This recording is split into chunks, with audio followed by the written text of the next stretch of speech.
آج کی اس مجلس میں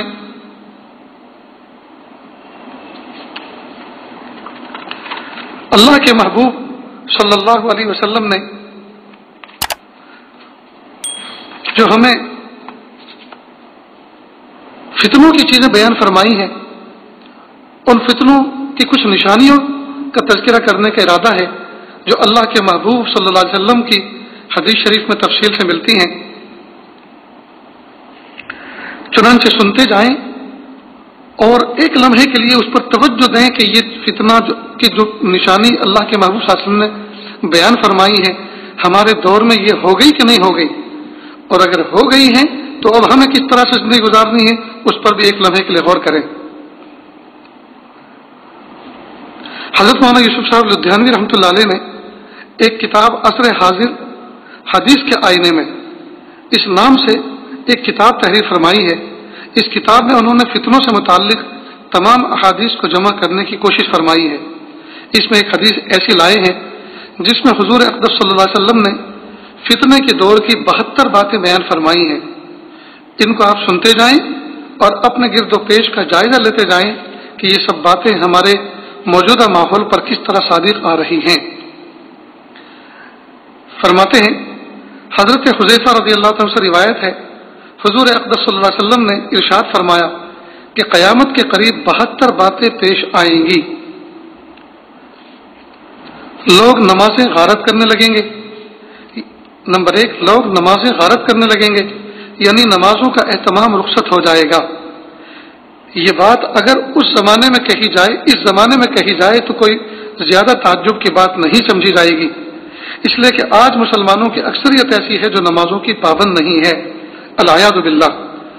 لیکن حضور اقدس صلی اللہ علیہ وسلم نے یہ بات اس وقت ارشاد فرمائی تھی جب نماز کو کفر اور ایمان کے درمیان حد فاصل قرار دیا گیا تھا۔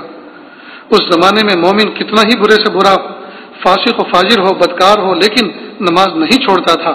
اس زمانے میں آپ صلی اللہ علیہ وسلم نے ارشاد فرمایا کہ لوگ نمازیں غارت کرنے لگیں گے، یقیناً یہ ہمارے زمانے کی بات ہے۔ نمبر 2، امانت ضائع کرنے لگیں گے، یعنی جو امانتیں ان کے پاس رکھی جائیں گی اس میں خیانت کرنے لگیں گے۔ نمبر 3، سود کھانے لگیں گے۔ نمبر 4، جھوٹ کو حلال سمجھنے لگیں گے، یعنی جھوٹ ایک فن اور ہنر بن جائے گا۔ نمبر 5، معمولی باتوں پر خون ریزی کرنے لگیں گے، ذرا سی بات پر دوسرے کی جان لے لیں گے۔ 6، اونچی بلڈنگیں بنائیں گے۔ 7، دین بیچ کر دنیا جمع کریں گے۔ 8، قطع رحمی یعنی رشتہ داروں سے بدسلوکی ہوگی۔ 9، انصاف نایاب ہو جائے گا۔ 10، جھوٹ سچ بن جائے گا۔ 11، لباس ریشم کا پہنا جائے گا۔ 12، ظلم عام ہو جائے گا۔ 13، طلاقوں کی کثرت ہوگی۔ 14، ناگہانی موت عام ہو جائے گی، یعنی ایسی موت عام ہو جائے گی جس کا پہلے سے پتہ نہیں ہوگا، بلکہ اچانک پتہ چلے گا کہ فلاں شخص ابھی زندہ اور ٹھیک ٹھاک تھا اور اب مر گیا۔ اسی طرح سے آج کل کے دور میں اچانک کی موت ایکسیڈنٹ سے وجود میں آ رہی ہے، تھوڑی سی دیر میں پلک جھپکنے میں آدمی موت کی گھاٹ اتر جاتا ہے۔ 15، خیانت کرنے والے کو امین سمجھا جائے گا۔ 16، امانت دار کو خائن سمجھا جائے گا، یعنی امانت دار پر تہمت لگائی جائے گی کہ یہ خائن ہے۔ 17، جھوٹے کو سچا سمجھا جائے گا۔ 18، سچے کو جھوٹا کہا جائے گا۔ 19، تہمت درازی عام ہو جائے گی، یعنی لوگ ایک دوسرے پر جھوٹی تہمتیں لگائیں گے۔ واٹس ایپ کے زمانے میں آج کل کس طرح کے میسج وائرل ہوتے ہیں، اچھے باعزت لوگوں پر تہمتیں لگتی ہیں۔ 20، بارش کے باوجود گرمی ہوگی۔ 21، لوگ اولاد کی خواہش کرنے کے بجائے اولاد سے کراہیت کریں گے، یعنی جس طرح لوگ اولاد ہونے کی دعائیں کرتے ہیں اس کی بجائے لوگ یہ دعائیں کریں گے کہ اولاد نہ ہو۔ چنانچہ آج دیکھ لیں کہ خاندانی منصوبہ بندی ہو رہی ہے اور یہ نعرہ لگا رہے ہیں کہ بچے 2 ہی اچھے۔ 22، کمینوں کے ٹھاٹ ہوں گے، یعنی کمینے لوگ بڑے بڑے ٹھاٹ سے عیش و عشرت کے ساتھ زندگی گزاریں گے۔ 23، شریفوں کے ناک میں دم آ جائے گا، یعنی شریف لوگ شرافت کو لے کر بیٹھیں گے تو دنیا سے کٹ جائیں گے۔ 24 امیر اور وزیر جھوٹ کے عادی بن جائیں گے، یعنی سربراہ حکومت اور اس کے اعوان و انصار اور وزراء جھوٹ کے عادی بن جائیں گے اور صبح شام جھوٹ بولیں گے۔ 25 امین خیانت کرنے لگیں گے۔ 26 سردار ظلم پیشہ ہوں گے۔ 27 عالم اور قاری بدکار ہوں گے، یعنی عالم بھی ہیں اور قرآن کریم کی تلاوت بھی کر رہے ہیں مگر بدکار ہیں۔ اللہ ہم سب کی حفاظت فرما۔ پھر سنیے، عالم اور قاری بدکار ہوں گے، یعنی عالم بھی ہیں اور قرآن کریم کی تلاوت بھی کر رہے ہیں لیکن ساتھ میں بدکار بھی ہیں۔ اللہ ہم سب کی حفاظت فرما۔ 28 لوگ جانوروں کی کھالوں کا لباس پہنیں گے۔ 29 مگر ان کے دل مردار سے زیادہ بدبودار ہوں گے، یعنی لوگ جانوروں کی کھالوں سے بنے ہوئے اعلیٰ درجے کے لباس پہنیں گے لیکن ان کے دل مردار سے زیادہ بدبودار ہوں گے۔ 30 اور ایلوے سے زیادہ کڑوے ہوں گے۔ 31 سونا عام ہو جائے گا۔ 32 چاندی کی مانگ ہوگی۔ 33 گناہ زیادہ ہو جائیں گے۔ 34 امن کم ہو جائے گا۔ 35 قرآن کریم کے نسخوں کو آراستہ کیا جائے گا اور اس پر نقش و نگار بنایا جائے گا۔ 36 مسجدوں میں نقش و نگار کیے جائیں گے۔ 37 اونچے اونچے مینار بنیں گے۔ 38 لیکن دل ویران ہوں گے۔ 39 شرابیں پی جائیں گی۔ 40 شرعی سزاؤں کو معطل کر دیا جائے گا۔ ابھی اسی ہفتے کی بات ہے، پچھلے ہفتے کی، کہ سعودی عرب میں کوڑے لگانے کی سزا کو منسوخ کر دیا گیا۔ ہائے ہائے۔ 41 لونڈی اپنے آقا کو جنے گی، یعنی بیٹی ماں پر حکمرانی کرے گی اور اس کے ساتھ ایسا سلوک کرے گی جیسے آقا اپنی کنیز کے ساتھ سلوک کرتا ہے۔ 42 جو لوگ ننگے پاؤں ننگے بدن غیر مہذب ہوں گے وہ بادشاہ بن جائیں گے۔ کمینے اور نیچ ذات کے لوگ جو نسبی اور اخلاق کے اعتبار سے کمینے اور نیچ درجے کے سمجھے جاتے ہیں وہ سربراہ بن کر حکومت کریں گے۔ 43 تجارت میں عورت مرد کے ساتھ شرکت کرے گی جیسے آج کل ہو رہا ہے۔ عورتیں زندگی کے ہر کام میں مردوں کی شانہ بشانہ چلنے کی کوشش کر رہی ہیں۔ 44 مرد عورتوں کی نقالی کریں گے۔ 45 عورتیں مردوں کی نقالی کریں گی، یعنی مرد عورتوں جیسا حلیہ بنائیں گے اور عورتیں مردوں جیسا حلیہ بنائیں گی۔ آج دیکھ لیں کہ نئی فیشن نے یہ حالت کر دی ہے کہ دور سے دیکھو تو پتہ لگانا مشکل ہوتا ہے کہ یہ مرد ہے یا عورت ہے۔ 46 غیر اللہ کی قسمیں کھائی جائیں گی، یعنی قسم تو صرف اللہ کی یا اللہ کی صفت کی اور قرآن کی کھانا جائز ہے، دوسری چیزوں کی قسم کھانا حرام ہے، لیکن اس وقت لوگ اور چیزوں کی قسم کھائیں گے، مثلا تیرے سر کی قسم وغیرہ۔ 47 مسلمان بھی بغیر کہے جھوٹی گواہی دینے کو تیار ہوگا۔ لفظ بھی کے ذریعے یہ بتا دیا گیا کہ اور لوگ تو یہ کام کرتے ہی ہیں لیکن اس وقت مسلمان بھی جھوٹی گواہی دینے کو تیار ہو جائیں گے۔ 48 صرف جان پہچان کے لوگوں کو سلام کیا جائے گا، مطلب یہ کہ اگر راستے میں کہیں سے گزر رہے ہیں تو ان لوگوں کو سلام نہیں کیا جائے گا جن سے جان پہچان نہیں ہے، اگر جان پہچان ہے تو سلام کر لیں گے، حالانکہ حضور صلی اللہ علیہ وسلم کا فرمان ہے السلام علی من عرفت ومن لم تعرف، جس کو تم جانتے ہو اس کو بھی سلام کرو، جس کو تم نہیں جانتے اس کو بھی سلام کرو۔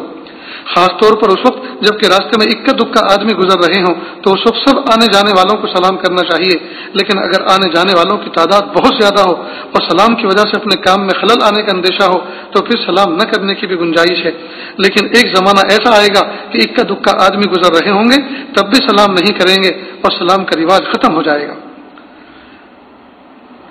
49 غیر دین کے لیے شرعی علم پڑھا جائے گا، یعنی شرعی علم دین کے لیے نہیں بلکہ دنیا کے لیے پڑھا جائے گا الیاذ باللہ، اور مقصد یہ ہوگا کہ اس کے ذریعے ہمیں ڈگری مل جائے گی، ملازمت مل جائے گی، پیسے مل جائیں گے، عزت و شہرت حاصل ہوگی، ان مقاصد کے لیے دین کا علم پڑھا جائے گا۔ 50 آخرت کے کام سے دنیا کمائی جائے گی۔ 51 مال غنیمت کو ذاتی جاگیر سمجھ لیا جائے گا، مال غنیمت سے مراد قومی خزانہ ہے، یعنی قومی خزانے کو ذاتی جاگیر اور ذاتی دولت سمجھ کر معاملہ کریں گے۔ 52 امانت کو لوٹ کا مال سمجھا جائے گا، یعنی اگر کسی نے امانت رکھوا دی تو سمجھیں گے کہ یہ لوٹ کا مال حاصل ہو گیا۔ 53 زکوٰۃ کو جرمانہ سمجھا جائے گا، یعنی جرمانہ بوجھ سمجھ کے اس کو ادا کریں گے۔ 44 سب سے رذیل آدمی قوم کا لیڈر اور قائد بن جائے گا، یعنی قوم میں جو شخص سب سے زیادہ رذیل اور بدخصلت انسان ہوگا اس کو قوم کے لوگ اپنا قائد، اپنا ہیرو اور اپنا سربراہ بنا لیں گے۔ 55 آدمی اپنے باپ کی نافرمانی کرے گا۔ 56 آدمی اپنی ماں سے بدسلوکی کرے گا۔ 57 دوست کو نقصان پہنچانے سے گریز نہیں کرے گا۔ 58 بیوی کی اطاعت کرے گا۔ 59 بدکاروں کی آوازیں مسجدوں میں بلند ہوں گی۔ 60 گانے والی عورتوں کی تعظیم اور تکریم کی جائے گی، یعنی جو عورتیں گانے بجانے کا پیشہ کرنے والی ہیں ان کی تعظیم اور تکریم کی جائے گی اور ان کو بلند مرتبہ دیا جائے گا۔ 61 گانے بجانے کے اور موسیقی کے آلات کو سنبھال کر رکھا جائے گا۔ آج بہت سارے گھروں کے اندر بہت سے لوگ گانے بجانے کے آلات شو پیس کے طور پر رکھتے ہیں، ڈرنا چاہیے۔ اس حدیث کو سامنے رکھتے ہوئے اگر کسی کے گھر میں اسپیشل میوزک کے آلات اور گانے بجانے کے آلات رکھے ہیں تو اللہ سے ڈر کر اور نہ جاننے کے باوجود رکھا تھا اس پر اللہ سے توبہ کر کے اس کو نکال دینا چاہیے، اس کو سیل آؤٹ کر دیں، اس کا پیسہ کہیں صدقہ کر دیں۔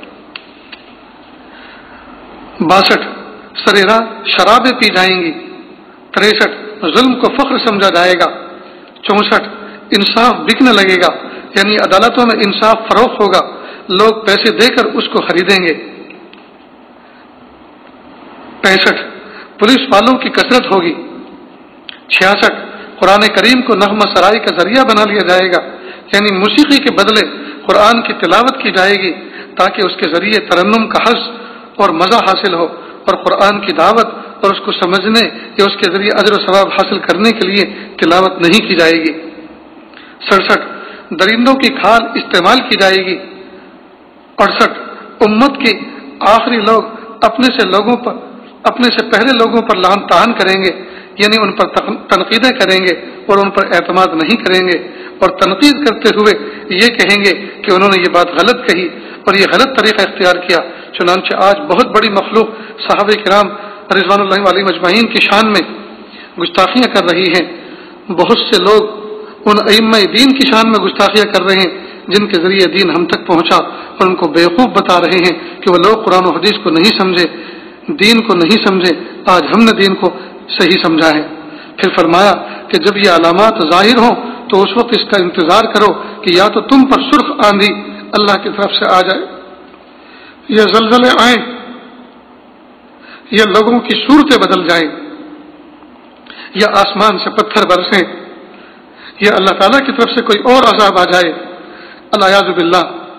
اب آپ ان علامات میں ذرا غور کر کے دیکھیں کہ یہ سب علامتیں ایک ایک کر کے کس طرح ہمارے معاشرے پر صادق آ رہی ہیں، اور اس وقت جو عذاب ہم پر مسلط ہے وہ در حقیقت انہی بدعملیوں کا نتیجہ ہے، انہی بدعمالیوں کا نتیجہ ہے۔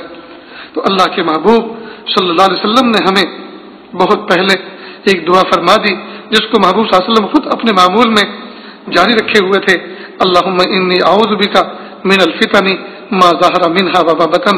ہمیں چاہیے کہ اس دعا کو ہم رٹ لیں، یاد کر لیں، اپنے بچوں کو بھی یاد کرائیں، خود بھی اس کو پڑھیں، کبھی آواز سے پڑھیں، خاموشی سے ہمیشہ پڑھتے رہیں، آواز سے اس لیے پڑھیں تاکہ دوسرے کے لیے بھی تذکیر ہو جائے، دوسرے کے لیے بھی سبق ہو جائے کہ اس دعا کو مجھے بھی پڑھنا چاہیے۔ اللہم انی اعوذ بک من الفتن ما ظہر منہا وما بطن۔ اے اللہ، ہم آنے والے فتنوں سے آپ کی پناہ چاہتے ہیں، ظاہری فتنوں سے بھی اور باطنی فتنوں سے بھی۔ حقیقت تو یہ ہے کہ یہ 72 فتنے جو آپ کے سامنے ذکر کیے گئے، بیان کیے گئے، یہ سارے کے سارے ہمارے زمانے میں تقریباً 99% ظاہر ہو چکے ہیں، اور اللہ تعالیٰ کے عذاب بھی طرح طرح کی شکلوں میں ہمارے اوپر ظاہر ہو رہے ہیں۔ اللہ جیسا کہ مستقل آج کے دور میں ہم جو 40 دن سے زیادہ بیت گئے ہیں، ہم جو کرونا وائرس کی وبا سے گزر رہے ہیں، یہ بھی تو اللہ پاک کا ایک عذاب ہے، لیکن ہم ہیں کہ ہم ابھی بھی اس سے عبرت نہیں پکڑ رہے، ابھی بھی غفلت بھری زندگی ہے، ابھی بھی انٹرنیٹ کے تماشے ہیں، ابھی بھی واٹس ایپ پہ بے محابہ باتیں ادھر سے ادھر ادھر سے ادھر منتقل کی جا رہی ہیں. ابھی بھی جو ہے اس شاد قسم کے لوگ اور فاسد قسم کا عشق کرنے والے حرام قسم کی لذتیں اس سے حاصل کر رہے ہیں. ظاہری بات ہے اب اور کیا اس سے بڑے عذاب کا انتظار ہے کہ تب ہم سدھریں گے. اللہ ہم سب کی حفاظت فرمائے, اللہ کہنے سننے سے زیادہ عمل کی توفیق عطا فرمائے. وآخر دعوانا ان الحمد للہ رب العالمین. حق نگر حق نما پیش رو اے حبیب خدا.